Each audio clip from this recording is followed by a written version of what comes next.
네, 안녕하세요. 2009학년도 9월 모의평가 사회지문입니다. 이른바 J커브 현상을 다루는 지문이다. 이렇게 보통 알려져 있는데요. 본문을 바로 확인해 볼게요. 자, 일반적으로 환율의 상승은 경상수지를 개선하는 것으로 알려져 있다. 여기서 학생들이 딱 보자마자 충격을 받죠. 환율이 과연 무엇이냐? 그 다음에 경상수지가 과연 무엇이냐? 자, 일단 경상수지를 먼저 설명하면요, 우리나라가 무역을 통해서 먹고 살잖아요. 그때 우리가 수출을 하면 외국으로부터 돈을 벌어오는 거고요, 수입을 하면 우리의 돈을 외국에 갖다 주는 거예요. 그죠? 그래서 수출을 많이 하면 외화가 들어오는 거고, 수입을 많이 하면 외화가 나가는 거거든요. 그때 경상수지 흑자라는 게 있고 적자라는 게 있는데, 수출이 많으면 들어오는 돈이 많은 거니까 경상수지가 흑자고요, 수입이 많으면 들어오는 돈보다 나가는 돈이 많으니까 경상수지 적자가 되는 겁니다. 그래서 경상수지 개선이라는 것은 적자가 흑자가 되는 것, 혹은 흑자가 더 흑자가 되는 것, 이렇게 생각을 하시면 되는 거예요. 그럼 환율이라는 거는 뭐냐? 자, 설명을 조금 달아놨습니다. 환율이라는 것은 외국 통화에 대한 자국 통화의 교환 비율이에요. 예를 들어서 우리가 외국 여행 가려고 은행에 가서 달러를 바꾸는 경우 있지.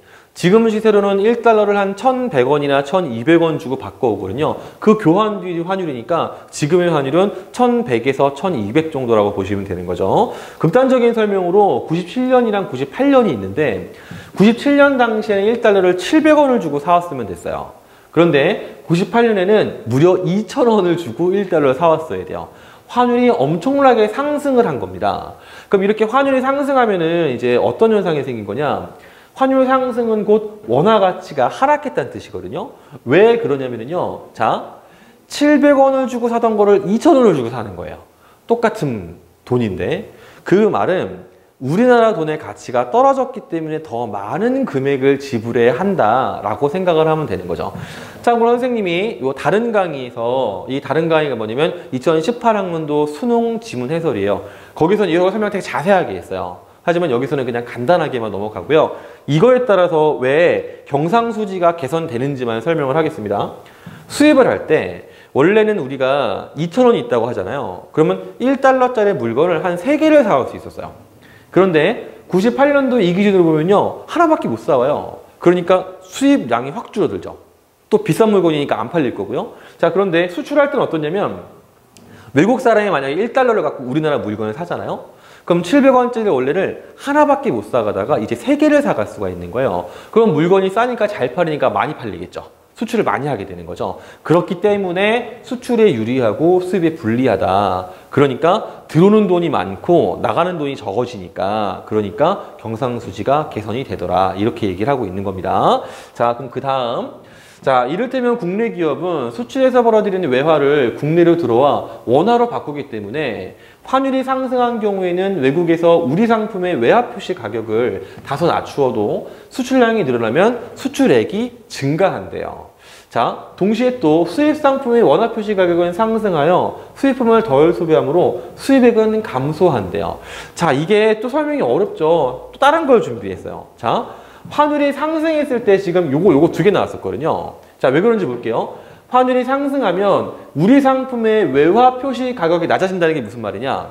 자, 아까 원래요, 1달러를 가지고 700원짜리 하나를 사갔는데, 이번에는요, 1달러를 가지고 700원짜리 물건을 3개를 사갈 수 있죠.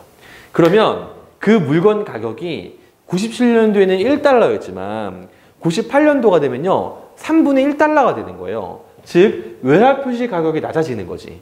그럼 물건 가격이 싸면 그거에 대한 수요가 늘어나니까 당연히 우리는 수출을 많이 하게 되는 거고, 수출량이 늘어나면 당연히 수출액이 증가하게 되는 거죠. 많이 팔았으니까.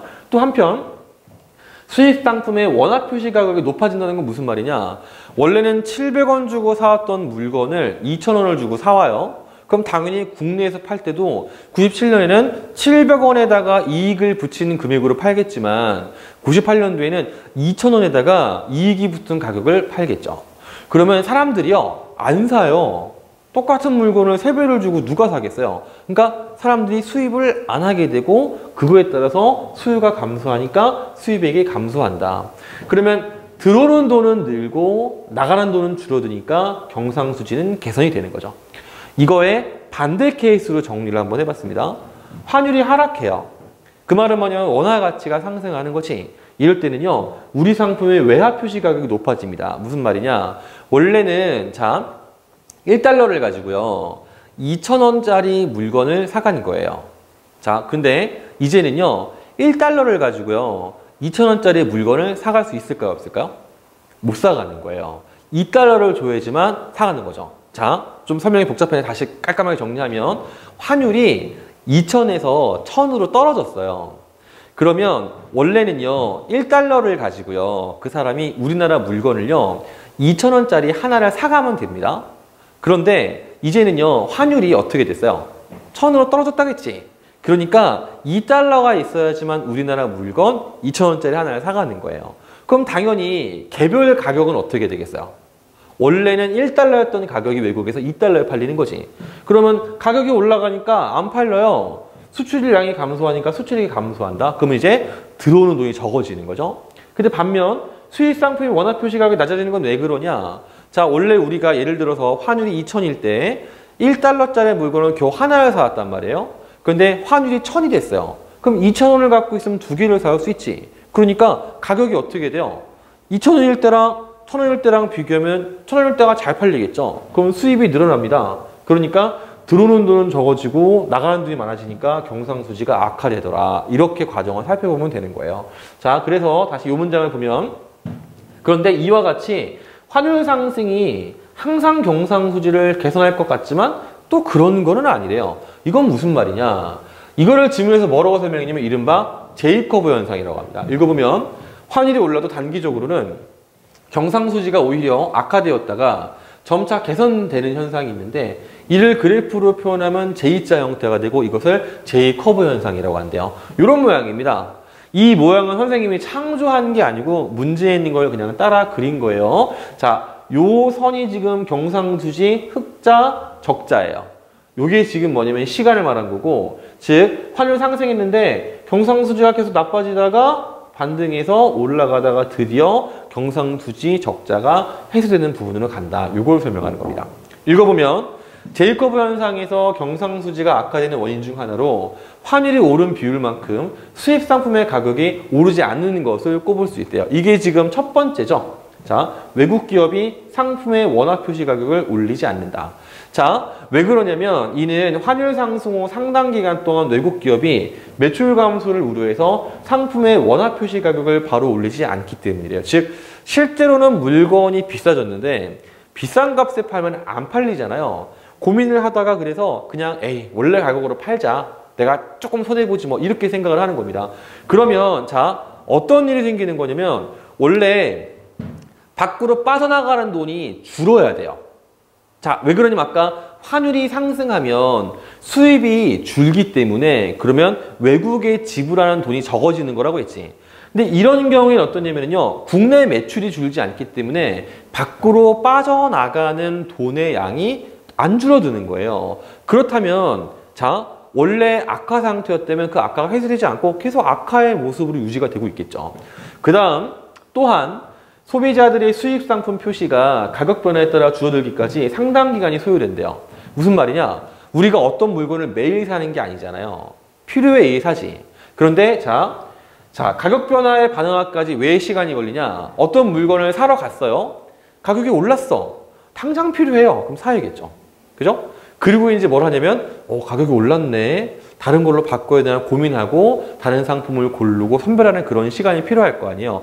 그것 때문에 당장 이게 줄어들지 않는다 이렇게 설명한 겁니다. 그럼 계속 물건이 잘 팔리는 중이니까 당연히 적자는 계속되는 중이겠죠. 다음, 그뿐만 아니라 국내 기업이 수출 상품의 외화 표시 가격을 낮추더라도 외국 소비자가 이를 인식하고 소비를 늘리기까지 시간이 걸립니다. 즉 우리나라 술식품의 가격이 떨어졌는데 그 나라 사람 역시 마찬가지예요. 몰라요. 사러 갔더니 가격 싸졌네? 그거는 사러 간 사람만 아는 거지. 그게 전체적인 소비자에게 널리 인식의 확산이 생기기까지 시간이 걸려서 수출 역시 한 번에 증대하지 않더라. 그래서 이런 식의 그래프가 나오더라. 이렇게 얘기한 겁니다. 자, 그런데 J커브의 형태가 보여주듯 당초에 올랐던 환율이 지속되는 상황에서 어느 정도 시간이 지나 상품의 가격 및 물량의 조정이 제대로 이루어진다면, 즉 1번 원화 표시 가격을 올려요. 그럼 수요가 줄면서 수입이 감소하겠죠. 2번 사람들이 비싸게 가격이 올라간 외국 수입품을 안 사요. 역시나 수입을 그러면 안 하겠죠. 그러면 3번 외국 사람들이 한국의 물건이 싼데 많이 사야지를 다 알게 돼요. 수출이 늘죠. 그러면 드디어 이렇게 경상수지가 개선되더라 라고 설명한 겁니다.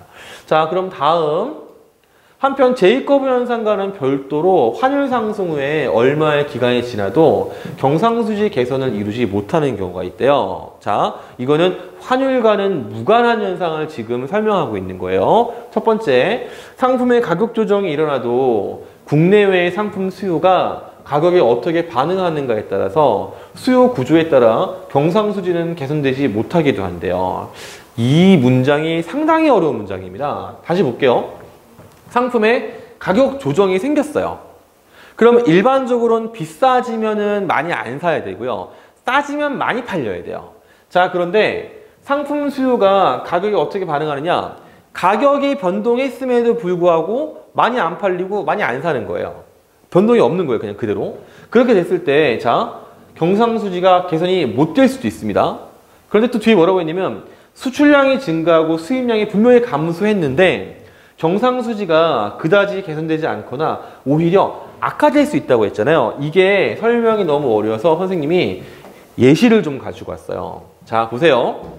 환율 상승에 따라서 수주품 A의 외화 표시 가격이 2달러에서 1달러로 낮아졌어요. 이러면 싸진 많이 팔려야 돼요. 자, 그런데 이에 따라 연간 100만 개이던 수출량이 50% 증가했습니다. 그럼 분명히 수출은 증가하는 거예요. 그런데 슬픈 현상이 생겨요. 자, 환율 상승 전에 수출액이요. 100만 개 곱하기 2달러니까 즉 수출량 곱하기 단가를 적용하면 되잖아. 그때는 200만 달러를 판 거예요. 국내에 들어온 돈이 200만 달러지. 그런데 환율이 상승한 후에 수출액이요. 자, 물량은 150만 개를 팔았어요. 하지만 가격이 1달러지. 그러면 들어오는 돈이 오히려 줄어들 수 있다는 얘기예요. 많이 팔렸으면서도 오히려 이익을 보지 못하는 상황이 되는 거죠. 즉 수출액 자체가 줄어든 상태가 된 겁니다. 환율이 상승했지만 또 한편 환율 상승에 따라 수입품 B의 원화 표시 가격이 1,000원에서 2,000원으로 높아집니다. 환율 상승했으니까. 그래서 연간 1만 개던 수량이 20% 감소합니다. 그럼 환율 상승 전에는요. 수입액이 1만 개 곱하기 1,000원 하니까 1,000만 원이에요. 물론 이건 달러로 계산했겠지만 이제 편하게 그냥 이렇게 원으로 했습니다. 그런데 환율 상승 후에는요. 자, 8,000개를 수입했는데 단가가 2,000원이에요. 그럼 1,600만 원이죠. 그죠? 그러면 사실 오히려 600만 원이 더 나가고 있는 거죠. 우리나라에서. 그러니까 환율이 상승했음에도 불구하고 수출액이 줄어들었고요. 오히려 수입액이 늘어나는 기현상이 생길 수 있더라. 이게 바로 방금 읽은 부분에 대한 구체적인 설명입니다. 그럼 다음, 둘째 장기적인 차원에서 수출 기업이 환율 상승에만 의존해서 품질 개선이나 원가 절감을 안 해요. 안 팔리죠. 요즘이 어떤 시대인데요. 물건이 형편없으면 또 성능이 매우 비싸면 당연히 안 팔리는 거죠. 이거는 길게 설명하지 않아도 될 것 같아요. 이 설명도 넘어가겠습니다.